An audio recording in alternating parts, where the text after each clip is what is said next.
Bonjour à tous, je suis ravie d'être avec vous dans Métropole Hebdo. On fait le tour tout de suite des actualités.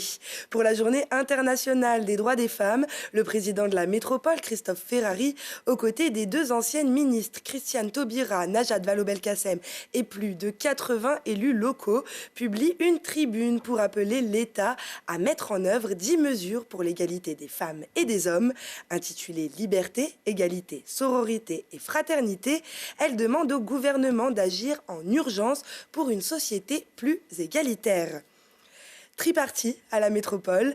Après 2 ans et demi de travaux, le nouveau centre de tri de la métropole de Grenoble, à quelques mètres de l'ancien voué à la destruction, vient d'être lancé. Les premiers mois sont consacrés à l'optimisation du process, tout ce qui concerne la machinerie.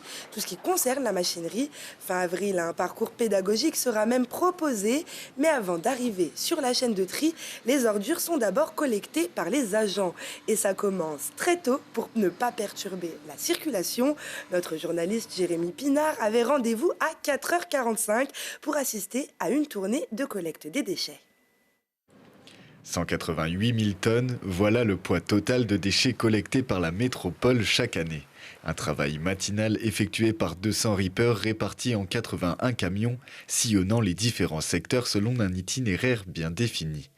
Comme chaque matin, départ 5 heures du centre de tri, mais cette fois-ci des invités surprises se cachent parmi les rippers.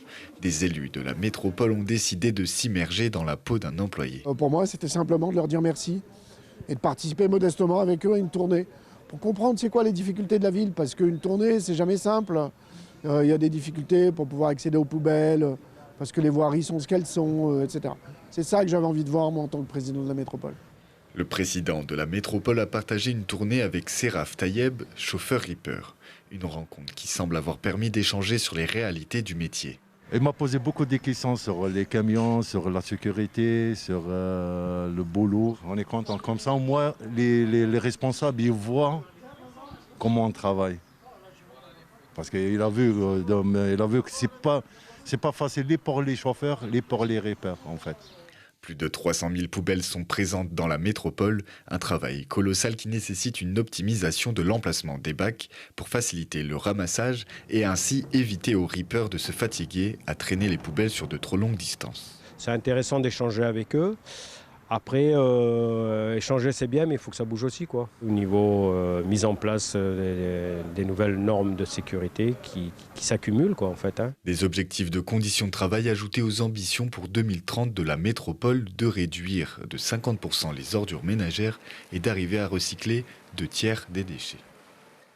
Et pour connaître le jour de ramassage de vos poubelles, rendez-vous sur le site grenoblealpesmétropole.fr. C'est sur le même site que vous pourrez trouver le programme du mois de l'énergie qui aura lieu du 15 mars au 15 avril. La métro, les communes et l'ALEC proposent aux habitants de se retrouver autour d'une série de rendez-vous pour répondre à des questions telles que les gestes simples pour réduire sa facture d'électricité ou encore comment installer du renouvelable chez soi. Objectif 2030, moins 22% de consommation énergétique, plus 35% d'énergie renouvelable et de récupération et moins 30% d'énergie fossile. Mais avant cela, la semaine du cerveau débute lundi. Jusqu'au 18 mars, l'Université Grenoble-Alpes et d'autres acteurs de l'agglomération vous invitent à comprendre le fonctionnement de votre cerveau, en particulier quand il est soumis à des conditions difficiles. Car cette année, la thématique est le cerveau à l'extrême. Tout le programme est à retrouver sur semaine-du-cerveau.fr. Métropole Hebdo, c'est terminé. Je vous donne rendez-vous chaque samedi à 8h50 et 20h40. Excellente semaine à tous.